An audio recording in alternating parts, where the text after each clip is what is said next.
here at Tindley Temple, and I can't speak prior to Dr. Tindley's administration because there's not that much written. It's his administration that's really the open books. And Tindley responded to needs. Prior to this cathedral, next door where the parking lot is, was the previous church. It seated 1,000. They broke a color barrier, I guess I could use that word, in 1906 when they purchased the church. It had been owned by white Presbyterians, and there was a rule here in town that blacks could not own on Broad Street. So we bought the church.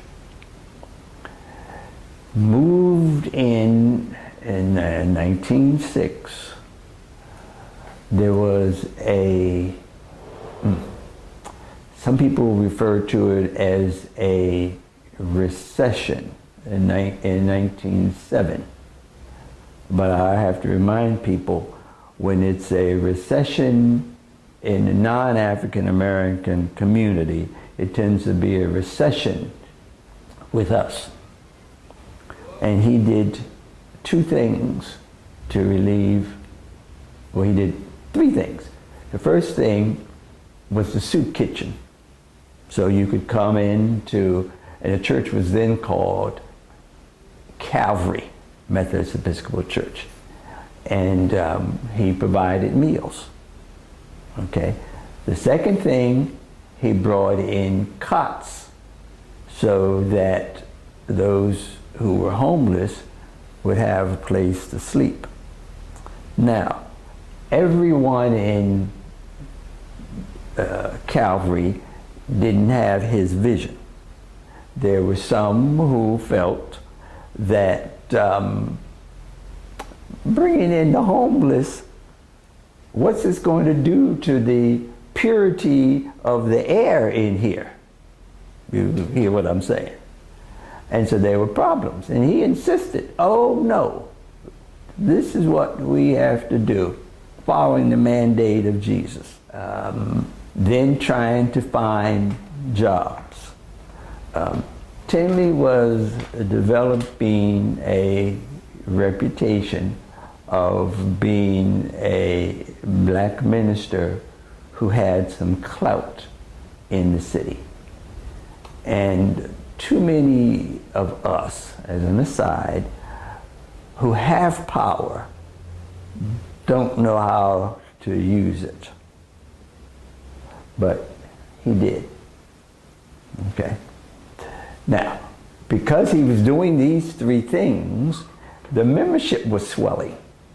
And the fire marshal was always at the church saying, this church seats 1,000, and what are you trying to get 1,500 in here? Tindley was one of the early mega churches in the city. Tindley and Mother Bethel. Okay. So, from that time, throughout all times, the black church is supposed to respond to the needs of its members. And we do. Ministers regularly go visit folk in jail.